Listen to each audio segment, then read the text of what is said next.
अशा बालकांच्या अनेक कथा आहेत। त्यामध्ये हत्तीवीर हे नाव का पडले ते पाहू। चला तर मग आपण सादर करत आहे रिया।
वीर राजकुमार आता 30 वर्ष पूर्ण होत आली आहे। राजकुमार उद्यानात बसून आत्मध्यानात मंत्रमुग्ध झाले आहेत। त्यांच्याकडे पाहून असे वाटत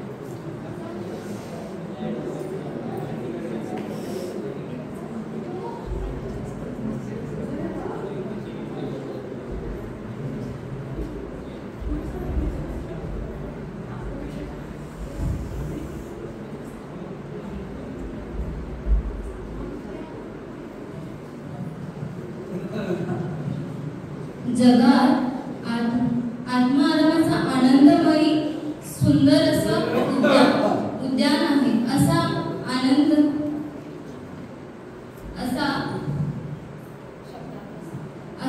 आनंद शब्दात न सांगणारा आहे. पहा, त्या झाडावरची फुले किती शोभायमान दिसत आहेत. तसाच आनंदमुनी रूपी फुलांनी भरलेल्या या उद्यानात रमत राहावेसे वाटते.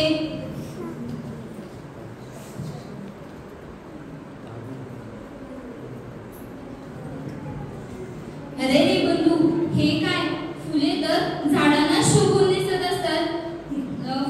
फुलं झाडांपासून वेगळी करून त्यांना दुःख, त्यांचं सौंदर्य नष्ट केले. आपण आपल्या प्रसन्नतेसाठी दुसऱ्यांना दुःख देत असतो, कष्ट देत असतो. परंतु दुसऱ्यांना दुःख न देता आपण स्व आनंदातच रमण राहिले पाहिजे. अशा प्रकारे वीर प्रभूंनी अहिंसा धर्माची प्रेरणा दिली. बोलो अहिंसा परमो धर्म की जय. सामायिकाचे प्रयोग करू लागले आहेत.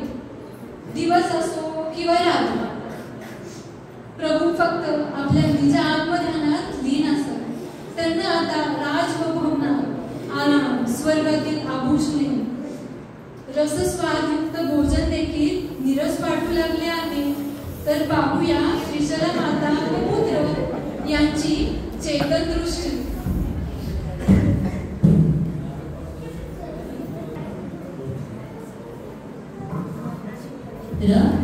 तुमचे हे आत्मवैभवाबद्दलचे उद्गार ऐकून आम्हाला अत्यंत आनंद होत आहे. तुम्ही या राजभवनात राहून देखील परमात्म पदामध्ये लीन होत आहात. तुमचे हे परमात्म पदामध्ये लीन होणे पाहून 3 लोकांमध्ये सुद्धा आनंद होईल. मातोश्री, तुम्ही स्वतः ज्ञान चेतनेचा मधुर स्वाद घेत आहात. या भवातून त्या भवापर्यंत मोक्षाची साधना करणारी आहात. बेटा, तुमचे हे वैराग्याने भरलेले वीर शब्द ऐकतच राहावेसे वाटते. पण आमची इथे ममता जागृत होते. तुम्ही हे सर्व सोडून गेल्यावर आम्हाला मातोश्री कोण म्हणणार? आणि हे राजवैभव, धन, संपत्ती आम्हाला नको नकोसी वाटेल. मातोश्री, या सर्व अचेतन पदार्थ सोडण्यात मला दुःख वाटत नाही. उलट विशिष्ट, अमूल्य, अपूर्व अशा महान 3 लोकांना प्रकाशित करणाऱ्या चैतन्य रत्न परमात्मा धारण करणार.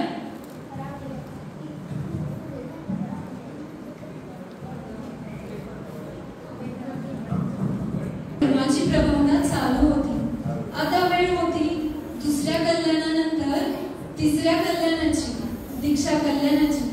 त्यांचा उपयोग सतत चैतन्य अनुभूतीमध्ये स्थिर होत चालला होता. त्यांची वैराग्याची धारा अप्रतिम होती. 30 वर्षाच्या या राजकुमाराचे चित्त अचानक संसारातून विरक्त झाले. अशा प्रकारे महावीरांचा निर्णय झाला. दीक्षेचा महावीरांचा निर्णय हा वज्र निर्णय, म्हणजेच अचल निर्णय. आणि महावीरांनी दीक्षा घेण्याचा दृढ संकल्प केला व ध्यान अवस्थेत लीनच झाले. तर चला पाहूया या वैराग्य भावनेला.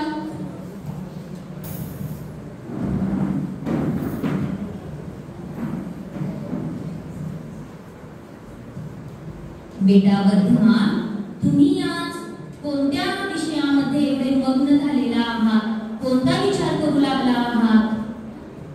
माता, आज प्रातःकाली आम्हाला जाती स्मरण झाले.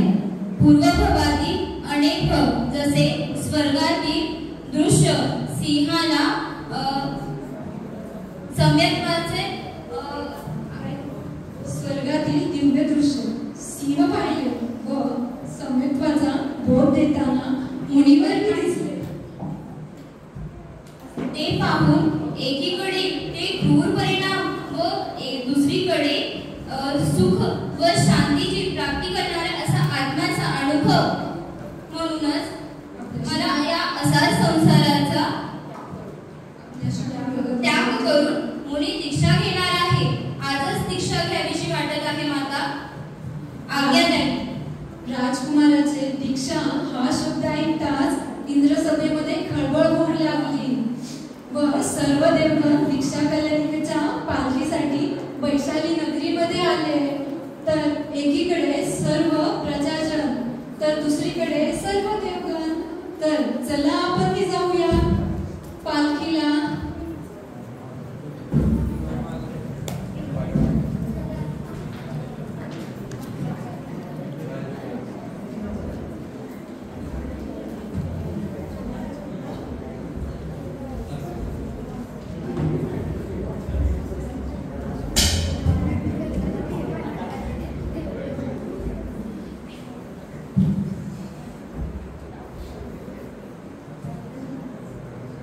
आम्ही स्वर्गातून आलो आहोत, तर पालखी उचलण्याचा हक्क आमचाच आहे.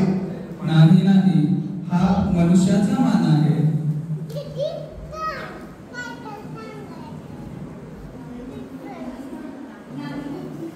नाही नाही, आमचाच मान आहे. नाही नाही, पालखीत तर आम्हीच नेणार. जसे प्रभूंना अभिषेकासाठी मेरू पर्वतावर आम्ही घेऊन गेलो, तसेच त्यांच्या दीक्षेसाठी वनात आम्हीच घेऊन जाणार. मेरू पर्वतावर मनुष्याला जाता येत नाही, म्हणूनच हा अधिकार फक्त मनुष्याचाच आहे. मनुष्य संयम धारण करू शकतात, म्हणून पालखी उचलण्याचा हक्क मनुष्यांचाच आहे. प्रभू, यावर आता तुम्हीच काहीतरी मार्ग सांगा. संयम उत्तर असेल व संयम दशेचा स्वीकार तोच पहिले 7 पाऊल पालखी घेऊ शकेल, त्यानंतर दुसऱ्यांना.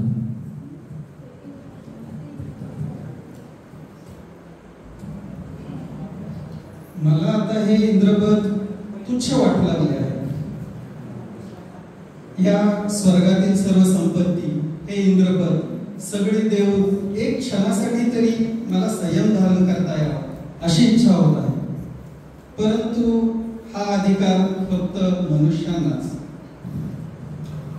संयमाची महिमा या इंद्रपदापेक्षा जास्त आहे. अशा संयमाला मी नतमस्तक होतो.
त्याच्याकडे 2 गायी असतात.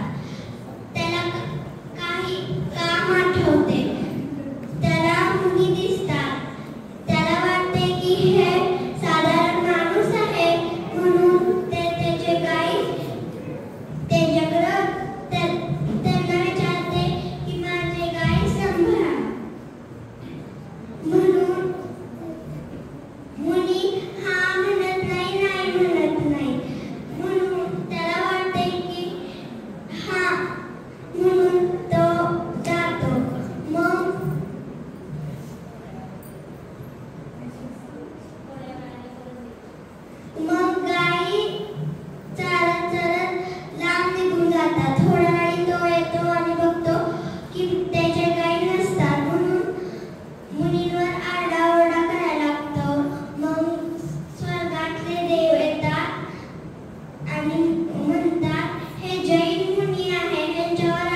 एक खरक नावाचे शेठजी त्यांना परगाहन करतात. ते शेठजी वैद्य असतात. त्यांचा शैल्य चेहरा पाहून त्यांना वाटते की मुनींवर काही उपसर्ग झालेला आहे. मग ते शेठजी मुनींचा सर्वांग डायलिसिस करतात. मग त्यांना समजते की त्यांच्या कानात खिळे आहेत. मग शेठजी बारीकीने गरम तेल आणि पक्कन वापरून त्यांच्या कानातले खिळे काढतात आणि रोहिणी औषधाचा उपयोग करून त्यांची जखमा दूर करतात. आणि मग मुनी दुसऱ्या गावात विहार करतात. महावीर भगवान की जय जिनेंद्र. आताच आपण पहिल्या गोष्टीवर आपण तेथे अनेकांशी रोजच्या जीवनात अनेक वेळा भांडतो, क्रोध, मान, माया, लोभ असे अनेक भाव करतो. पण त्याचे परिणाम जास्त काळापर्यंत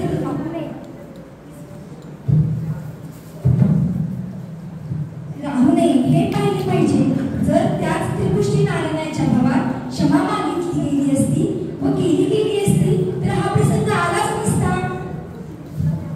आपण केलेले परिणामच आपल्याला भोगावे लागतात. मग तो एकेंद्रियापासून सोनी पंचेंद्रियाचा जीव, देव, मनुष्य, नारकी किंवा तीर्थंकर कोणीही असो, उदय कोणालाही चुकलं नाही. कर्म विचारे कौन रे, भूल तेरी अधिकाई, अग्नि सहे घनदान, लोहे की संगति पाई.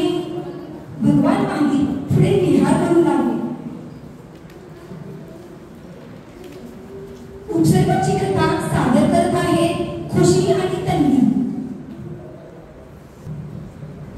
दीक्षा घेतल्यानंतर भगवान महावीर विहार करण्यासाठी निघाले. तेव्हा ते कणकरवल नावाच्या तापसिक आश्रमात थांबले.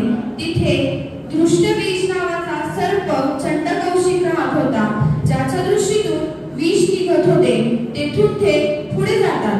ज्या सर्पाच्या दृष्टीने विष निघत होते तो जर सूर्याकडे पाहून विष टाकेल तर त्याचे रूपांतर अग्नीमध्ये होत जाते. चंडकौशिक नावाचे एक मुनी राहत होते. एकदा उपासाचे पालने करण्यासाठी ते व त्यांच्या बरोबर दुसरे मुनी जात असताना त्यांच्या पायाखाली बेडूक आले.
वेशा घातल्या व चारही प्रकारच्या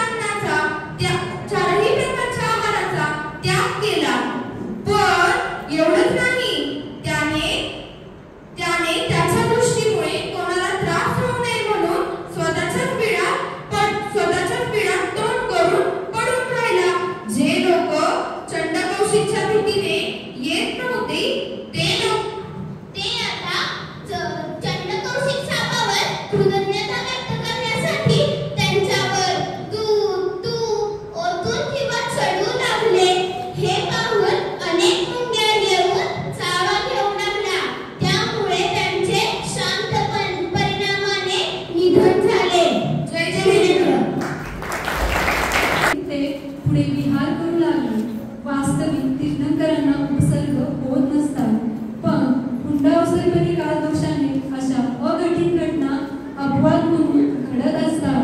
तीर्थंकरांना उपसर्ग होणे, चक्रवर्तीचा अपमान होणे, काही तीर्थंकरांचा जन्म व निर्माण अन्य क्षेत्रात होणे, अशा काही अघटित घटना हुंडावसरपणी काळात होत असतात. अनेक वर्ष तप करून विहार करीत भगवान महावीर पावापुरीच्या वनात आले. तेथे एक सुंदर सरोवर कमळ फुलाने भरलेले होते. सरोवरातील मध्यभागी सुंदर खडकावर बसून भगवान महावीरांनी योग धारण करून आत्मध्यानात लीन झाले व भगवान महावीर भाद्रपदावर्षी निर्वाणपदाला प्राप्त झाले. तो दिवस अश्विन वैद्य चतुर्दशी रात्र व अमावस्येच्या प्रभात काळात स्वाती नक्षत्राचा मंगल दिवस होता.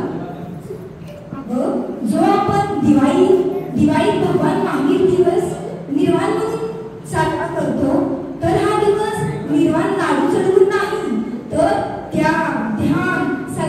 ध्यान करून मी मोक्षाला जाणार या भावाने आपण साजरा करावा. जान लोईस महावीर जीवन को और पाप प्राप्त करनो सम्यक को. जय बोलो भगवान महावीर की जय. जय बोलो वीर भगवान की जय. सरस्वती भगवान की जय.